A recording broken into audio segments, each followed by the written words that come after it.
Bienvenue dans le temple de Morges. Nous sommes dans l'attente de nouvelles orgues.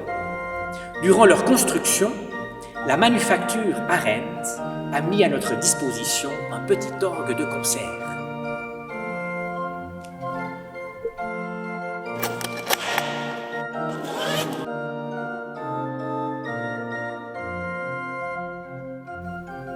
Et le buffet de l'orgue est vide.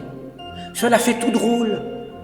Nous voulions faire la fête en musique dans et autour de ce buffet vide. Oui, la fête, pour lui dire au revoir avant qu'il ne soit démonté pour être restauré. Il reviendra avec le montage des nouvelles orgues. Pandémie oblige, il nous a été impossible de nous réunir nombreux dans le temple. Mais heureusement, la musique est là.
Tombeau vide. Au matin de Pâques.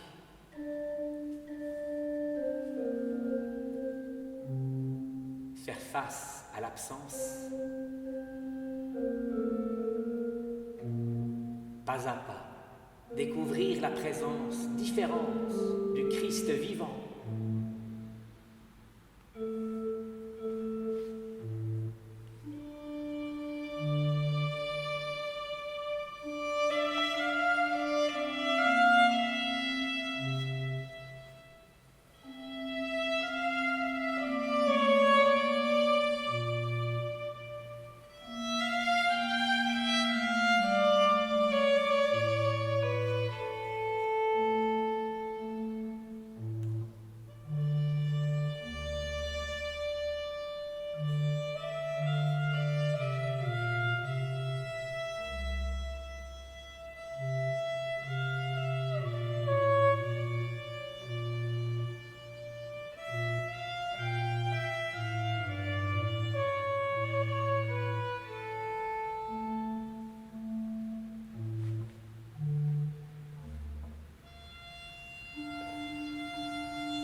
temple vide.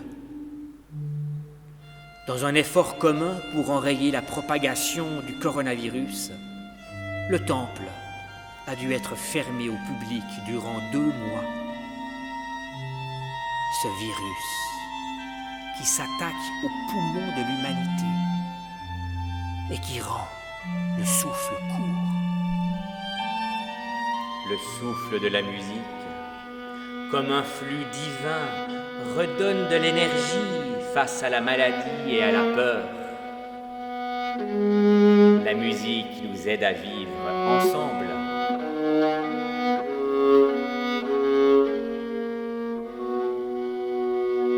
Il nous a fallu explorer d'autres manières de se rendre présent dans la distance, en vidéoconférence, dans la pensée,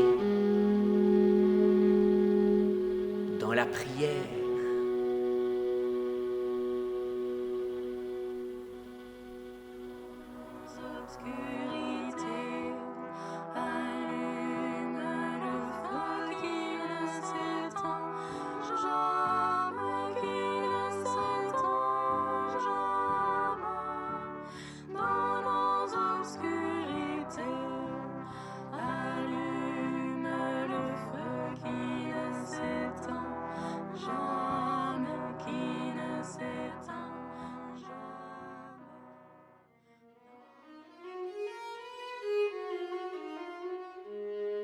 Mais le buffet est vide. Où sont passés les tuyaux?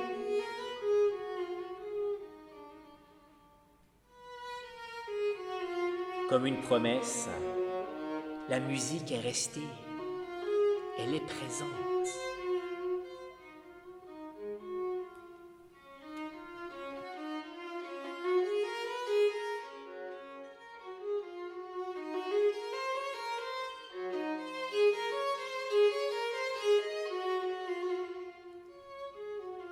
Buffet vide.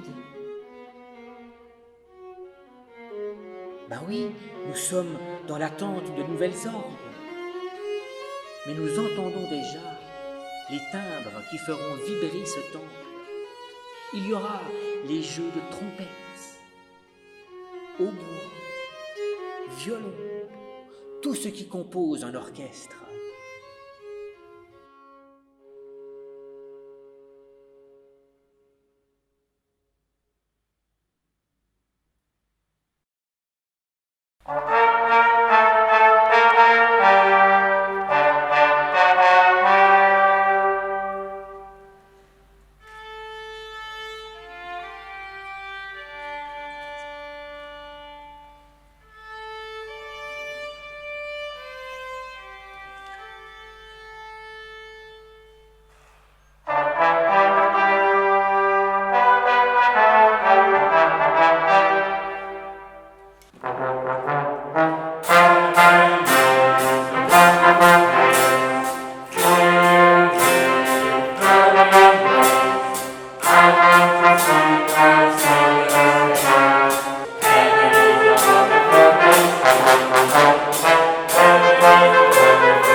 À Pentecôte, l'énergie de Dieu remplit l'univers.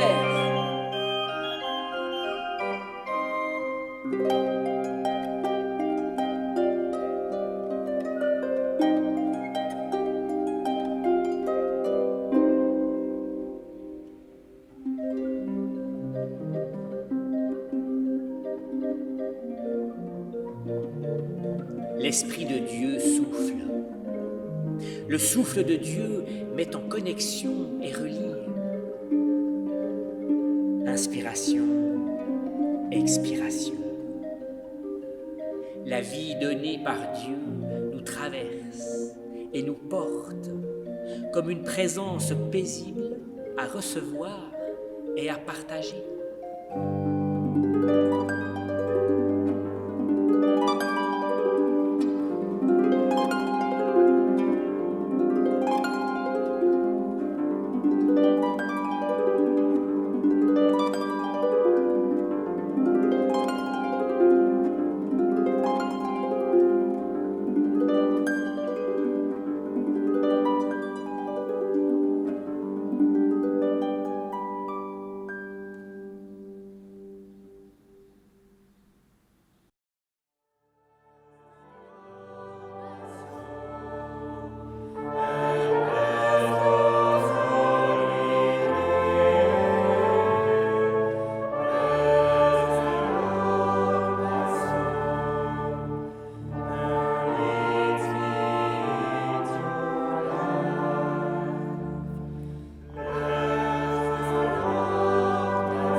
Le souffle de Dieu relie et met en connexion.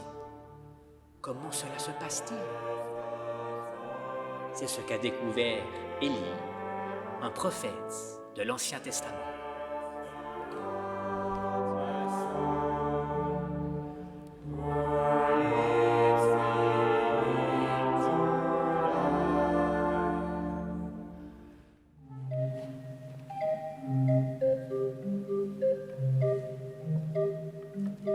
Élie est passionné dans sa foi, au point de vouloir défendre Dieu et résister au roi et à la reine qui ont une mauvaise influence sur le peuple hébreu. Critique envers le pouvoir royal, Élie se trouve en danger et fuit dans le désert. Il tombe dans une grosse déprime. Mais qui est Dieu? Où est-il? Élie doute. Pourquoi le Dieu Tout-Puissant ne donne-t-il pas son soutien contre une mauvaise royauté? Élie veut mourir. Il est en échec. Il n'en peut plus de solitude. Il se sent abandonné par Dieu. Pourtant, au fond du trou, Élie reçoit un cadeau, nourriture et boisson. Il fait ainsi l'expérience que Dieu ne le laisse pas tomber. Il reprend des forces pour marcher jusqu'à la montagne où Dieu a fait alliance avec son peuple. Élie trouve refuge dans une grotte. Va-t-il enfin savoir qui est Dieu? Dieu demande à Élie de le reconnaître lorsqu'il va passer.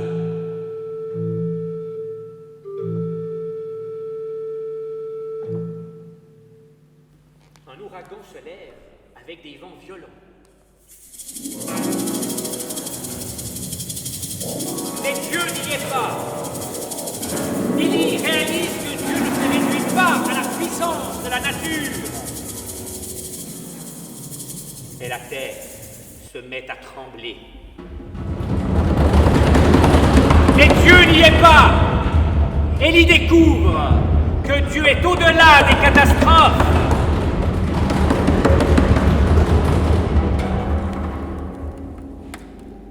Et voici le feu qui dévore tout sur son passage. Le feu saute, se transmet par ruse. Une braise et tout s'enflamme. Le feu se répand comme un virus. Mais Dieu n'y est pas. Dieu n'est pas un distributeur de vengeance et de punition.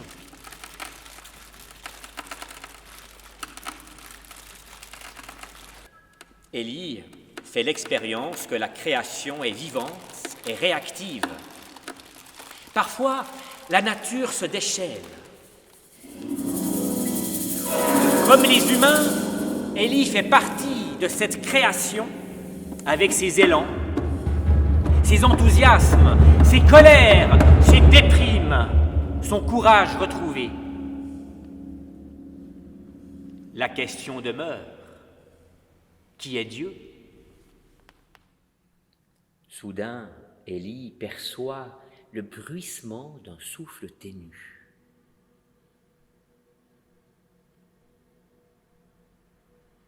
Un murmure léger.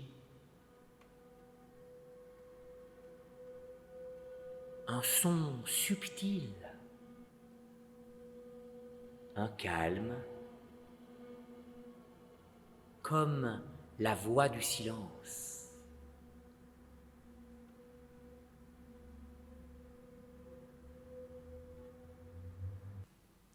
C'est alors que Élie fait une expérience décisive.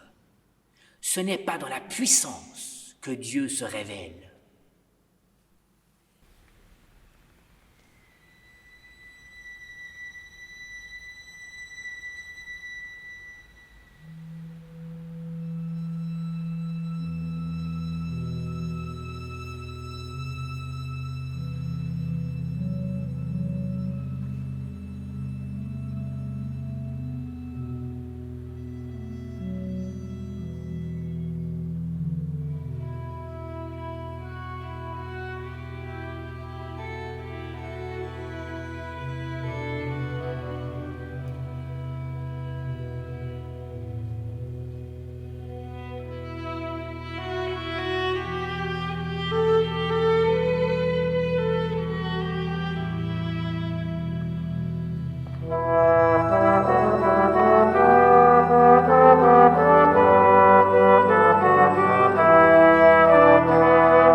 Dans une présence qui émerge du silence, Dieu se donne à reconnaître. Cette présence ouvre à la relation, à la coopération, à l'harmonie, à la paix, à la prière.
Que le souffle du Dieu vivant nous inspire toutes et tous, et qu'il nous mette en marche, en gestes, en paroles et en action.